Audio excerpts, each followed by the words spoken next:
lépp lu ñu fi wax mu daal doon li nga xam ne que moo di kàddu njëriñ noonu la koy daal di sàkku mais également l'ensemble justement de nos téléspectateurs likez partagez parvenez le live pour ceux qui ne le reçoivent pas pour ñu daal di wala mën a topp si waxtaan wi si nu mu gën a yaatoo exactement suñu ay ponk li si nekk na fa soulever sont toutes compris exactement l'actualité est trop cristallisée par la convocation de Badara Gadiaga et qui va répondre dans quelques instants. Nous y reviendrons en détail den daal ñëw itam par rapport ak li nga xam ne que moo di mbiru Abdou Nguer ti dina fas yéene ko daal di taxawal li nga xam ne que moo di procès jëm si benn dossier bi nga xam ni itam lëkkale na ak l'enseignant Ibrahima Barry Gassama den daal ñëw itam par rapport ak cette décision de justice bi nga xam ni itam ñu koy daal di xaare ni mu daal di war a mun a wàcc si ki nga xam ne que moo di Bachir Fofana ak ki nga xam ne que moo di justement Moustapha Diakhaté entre autres points yi nga xam ni itam mbokk yi des na ko daal di faram-fàccee seen émission li nga xam ne que moo di justement le truc de matinal. Mais tout d'abord da ngay daal di commencer ak li nga xam ne que moo di justement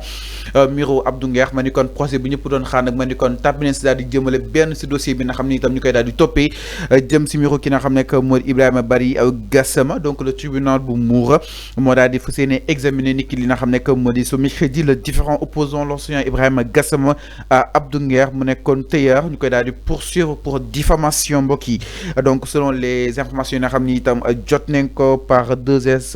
Média mbokk yi donc mi ngi jàpp ni nag le prévenu aurait publiquement mis en cause l'attribution du grand prix du chef de l'État pour l'enseignant ginnaaw ba le président Bassirou Diomaye daal di joxe li nga xam ne que moo di grand prix ki nga xam ne que moo di Ibrahima Barry Gassama. Abdou Nguer dafa génnoon jàpp ne nag Barry du enseignant maanaam du li nga xam ne que moo di jàngalekat ndaxte dafa jàpp ni mu ko doon accusé jëm si wàllu ko fraude dans le processus de sélection. En réaction la partie plaignante mu daal di introduire exactement benn sommation interpellative daal di exiger ki nga xam ne que moo di monsieur Abdou Nguer mu daal indi ay preuves par rapport ak allégation yi nga xam ni itam doon ko daal di avancé mu daal di koy jugé infondé. Donc nag le tribunal dina daal di statuer exactement par rapport ak ces accusations et les éventuelles sanctions peut-être mises en cours. Donc mbokk yi à retenir que cette affaire mi ngi daal di relancer le débat sur la réputation des professionnels de l'enseignement et sur les limites de la liberté d'expression dans l'espace public. Alors avant ma ni kon nag procès bi tey da nga ko daal di taxawal diggante ak l'enseignant Barry ak ki nga xam ne moo di justement Abdou Nguer. Alors le chef de l'État avant ñu ne Abdou Nguer jàpp ni mi ngi doon remettre en question ce grand prix bi nga xam ni itam moom la Diomaye daal di joxoon l'enseignant Barry naka la ko daal di jàngatee. Oui, comme tout le monde c'était une défiance bu Abdou Nguer lancé donc à l'endroit du grand prix du chef de l'État et aussi une défiance bu mu lancé à l'enseignant Ibrahima Barry Gassama ni que comme quoi lu muy wuyoo doonu ko mooy il n'est pas un enseignant. Même les critères de sélection yu ñuy basé pour mën a jox Ibrahima Gassama boobu prix bi Abdou Nguer nee ne c'était des critères frauduleux mooy maanaam basé wu ci transparence basé wu ci dara. Donc en quelque sorte Abdou Nguer a fait des accusations ouvertes envers non seulement à l'enseignant mais aussi au prix du chef de l'État la cellule xam nga aussi cellule bi mooy def la sélection des critères. Alors dafa lancer une défiance envers la cellule bi def la sélection ci les critères pour ce grand chef du prix de l'État. Moom Abdou Nguer dafa lancer accuser ñëpp ni que ñoom liggéey bu ñu def du liggéey bu baax et que le prix bu ñu jox Ibrahima Gassama boobu il ne l'a pas mérité mooy maanaam mérité wu ko. Non seulement il n'est pas un enseignant mais aussi mérité wu le prix bi parce que du moom moo waroon gagner prix boobu. Abdou Nguer moo ko wax ouvertement devant tout le monde, devant toutes les caméras mu ne moom xam na il a défié l'enseignant bi ñëw andi ko sommation ne ko kaay nga rectifier. C'est-à-dire que il faut que ñu fàttali nit ñi comment ça a été le dossier. Enseignant bi au départ enseignant bi dafa doon ñaan Abdou Nguer ne ko li nga wax ni amul mais kaay nga rectifier ñu pour sénégalais xam que da ngaa juum da ngay rectifier tout simplement parce que man bugguma ñu egg ci fenn ci yenn yi mooy sommation interpellative voilà sommation interpellative bi Abdou Nguer bañ mu ne ko man fi man nag xam nga il a tendance à dire que moom Abdou Nguer dafa toog ci lu dëgër dafa yor lu dëgër dafa yor ay information yoo xamante ne kenn mënu ci tege virgule mu ne enseignant bi man yor naa information ci yow lu dëgër laa toog yow tu n'es pas un enseignant prix bu ñu la jox ni mérité woo ko mais il a traîné l'enseignant dans la boue. dafa dem ci ay émission ay plateau di wax enseignant bi yow même un jour quand il attaquait Serigne daf ko booleale ak enseignant bi mu ne ak yow ak Serigne ak enseignant boobu Pastef boobu yéen mu am benn baat bu ñaaw ba mu teg foofu. yéen da ngeen di fen ay fenkat ngeen. c'est ce que Abdou Nguer a dit alors moo tax dossier bi tey egg ci procès. ñun lu ñu mën a retenir mooy procès day am tey digganteem ak enseignant bi dañuy taxaw devant la barre ku nekk plaider bu Abdou Nguer juumee yoon dal ci kawam bu dee enseignant bi tamit dañoo gis ni que lu mu toppee Abdou Nguer amul dañ koy ne franchement li nga toppee Abdou Nguer amul. mais loolu mooy jugement mais surtout le banc des accusés moom Abdou Nguer il va falloir mu andi ay preuves yu leer ni que enseignant bi bari. c'est pas un enseignant parce que le motif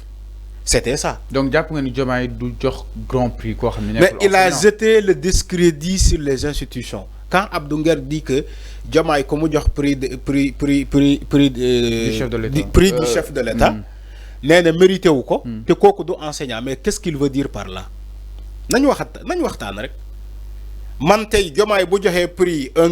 grand journaliste le président de la République Diomaye Faye honorer les journalistes mu jël comment dire su fàllu ne ko yow yaay le meilleur journaliste mu jox la prix bi ma dem ci média ma ne Diomaye prix bu mu jox fàllu mérité wu ko parce que c'est pas un journaliste mais man je suis en train de faire quoi de jeter le discrédit sur les institutions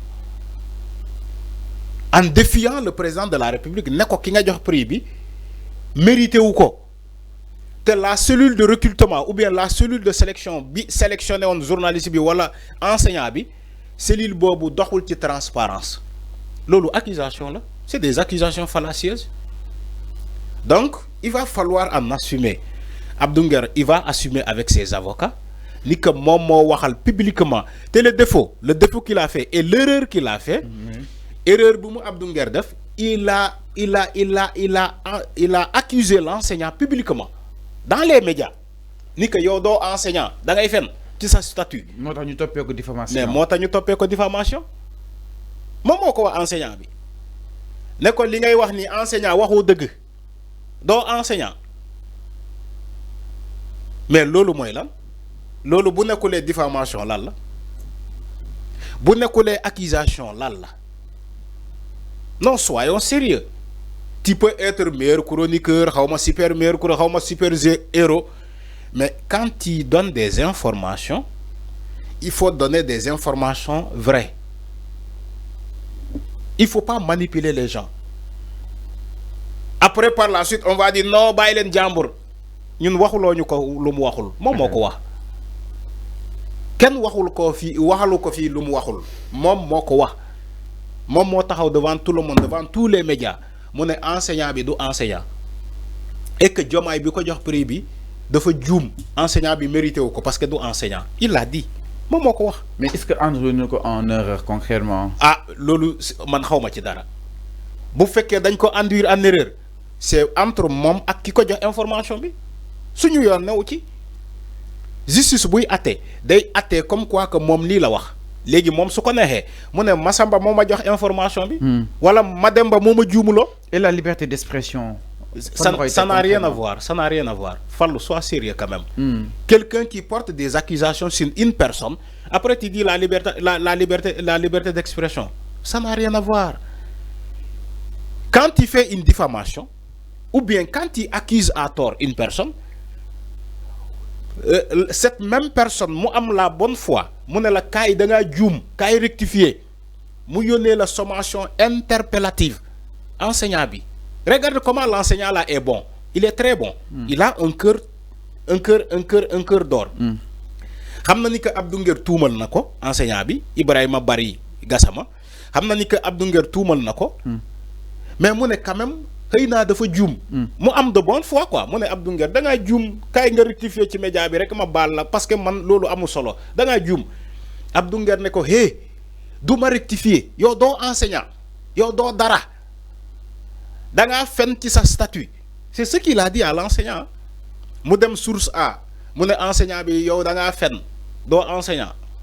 mu dem Sen TV mu ne enseignant bi da ngaa fen yow doo enseignant mais vous croyez que enseignant bi moom tamit pour laver son honneur pour jéem a defar crédibilité am comment il va faire il va porter plainte contre lui il va dire mais le jeune là man maa ngi bëgg a négocier ak moom mais je vois que moom parewul pour négocier je vois que le jeune Abdou Nguer il est insolent il est parce que bëggul coopérer il est en train de m'accuser et m'insulter de menteur de me taxer de menteur c'est ce que l'enseignant loolu moo commis moo tam mu dem porter plainte parce que boo amee contentieux avec une personne nga jéem ko iri pour mu changer ne ko da ngaa juum pour mu rectifier bëggul boo mënulee baal da nga koy porter plainte yoon lii la wax. Mais concernant ce que vous appelez liberté d'expression, qui n'a rien à voir avec des accusations fallacieuses, qui n'a rien à voir avec la diffamation, et quand même cette liberté d'expression-là, dafa am limite. La liberté d'expression a une limite. Tu sais quoi? Tu sais, xam nga lan moy limite liberté d'expression? La loi. C'est la loi.